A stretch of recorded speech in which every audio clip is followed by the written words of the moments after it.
चलिए अब आगे बढ़ेंगे छत्तीसगढ़ रायपुर से। अगली अपडेट आपको बता देते हैं। जानकारी मिल रही है सीएम विष्णुदेव साय का, जिन्होंने अधिकारियों को निर्देश जारी किए हैं। स्वास्थ्य व्यवस्था को लेकर मुख्यमंत्री विष्णुदेव साय ने निर्देश जारी किए हैं। सीधे तौर पर जो एम्बुलेंस सेवा चलाई जा रही है उसे दुरुस्त करने के लिए कहा है और मुख्यमंत्री के स्पष्ट निर्देश हैं कि आधे घंटे के अंदर एम्बुलेंस मौके पर पहुंचनी चाहिए।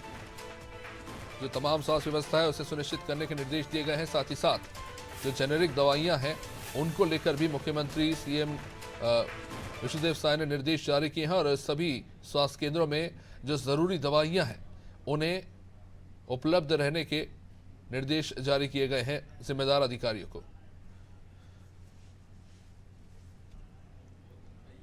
चलिए हमारे साथ हमारे सहयोगी नंदलाल इस वक्त जुड़ चुके हैं रायपुर से। नंदलाल, आज महत्वपूर्ण बैठक हुई है सीएम विष्णुदेव साय के अधिकारियों के साथ। बैठक को लेकर क्या कुछ जानकारी इस वक्त सामने आ रही है?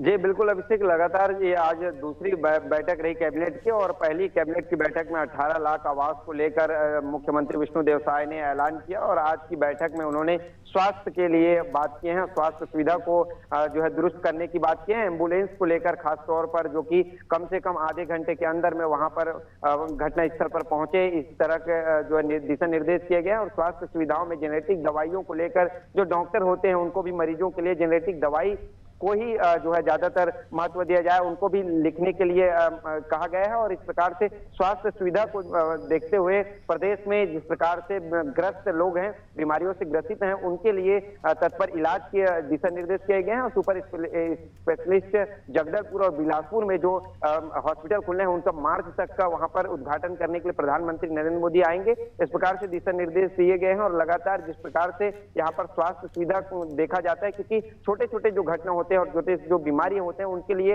राजधानी रायपुर आना पड़ता है, इसलिए वहां पर बिलासपुर और जगदलपुर पर हॉस्पिटल का उद्घाटन किया जाएगा। मार्च के पहले हफ्ते पर उद्घाटन किया जाएगा। और अभी स्वास्थ्य सुविधाओं को देखते हुए जितने भी हॉस्पिटल हैं, गवर्नमेंट हॉस्पिटल, उस पर दवाइयां सीधा उपलब्ध कराया जाए, इस प्रकार से दिशा निर्देश किए गए हैं। और ये दूसरी बैठक रही कैबिनेट की और ये महत्वपूर्ण है क्योंकि लोगों के लिए एक अच्छी पहल है। और कहा जाए तो लोग जो जितने भी बीमार से ग्रस्त थे, मानसिक रूप से बीमार थे, उनके लिए और जो कुष्ठ रोग से मुक्त करना चाहते हैं प्रदेश की जनता को, इस प्रकार से ये फैसला लिया गया। काफी बड़ी महत्वपूर्ण फैसला है देखा जा रहा है। ये दूसरी बैठक रही कैबिनेट में, इसमें सिर्फ स्वास्थ्य को लेकर दिशा निर्देश दिए गए। डिप्टी सीएम अरुण साव और विजय शर्मा भी मौजूद रहे, वहां पर अमिताभ जैन भी वहां मौजूद रहे। इनमें तमाम दिग्गज के सामने यहाँ पर फैसला लिया गया है और मुख्यमंत्री की एक बड़ी पहल है। मोदी की गारंटी पर लगातार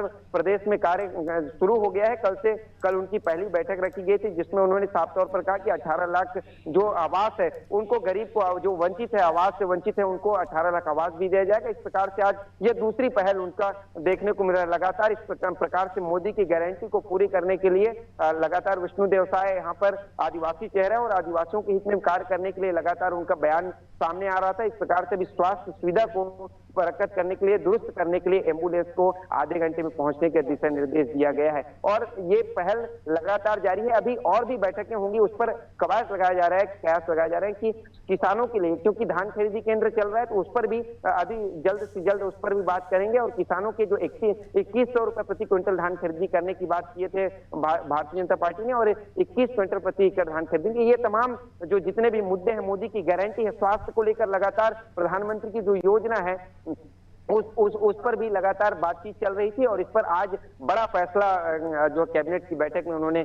किया है और ये अच्छी पहल है प्रदेश के लिए। और एक नंदलाल, जाहिर तौर पर अच्छी पहल है। मुख्यमंत्री ने निर्देश दिए हैं कि एम्बुलेंस तय आधे घंटे में पहुंचने चाहिए, लेकिन मेरा सवाल इस बात को लेकर है कि शहरी क्षेत्रों में तो ये संभव हो सकता है, लेकिन जो ट्राइबल एरियाज है और खासतौर से जो नक्सल अफेक्टेड एरियाज है, वहाँ का इंफ्रास्ट्रक्चर, वहाँ की सड़कें, वहाँ की व्यवस्थाएं उस तरह की है, क्या वहाँ पर संभव लगता है कि एम्बुलेंस आधे घंटे में पहुंच पाएगी या फिर पहुंच भी पाएगी कि नहीं?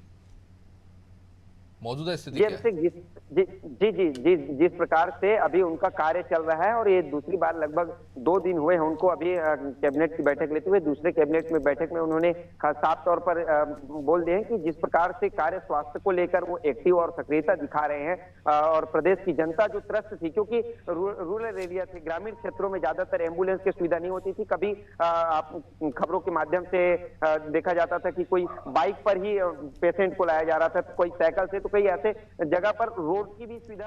ठीक नंदलाल बनेरी हमारे साथ इस वक्त एक और बड़ी ब्रेकिंग आपको बता रहे हैं राजधानी रायपुर से। सीएम विष्णुदेव साय ने एक और बड़ा फैसला लिया है और यह बड़ा फैसला है निगम मंडल और आयोग में नियुक्तियों को लेकर। राजनीतिक नियुक्तियां समाप्त कर दी गई हैं। आज मुख्यमंत्री विष्णुदेव साय ने निर्देश जारी कर दिए हैं। सामान्य प्रशासन विभाग ने इसके आदेश उसके बाद जारी किए। निगम मंडल और आयोग में नियुक्त लोगों को अब पद छोड़ना होगा। बड़ी अपडेट रायपुर से आपको बता रहे हैं। सीएम विष्णुदेव साय ने पद संभालने के बाद यह बड़ा फैसला लिया है। निगम मंडल और आयोग में जो नियुक्तियां होती हैं उनको लेकर सामान्य प्रशासन विभाग ने आदेश जारी कर दिए हैं। यानी कि अब जो राजनीतिक नियुक्तियां हुई हैं या जो भी नियुक्तियां हैं, उन नियुक्त पदों पर व्यक्तियों को अपने पद छोड़ने होंगे।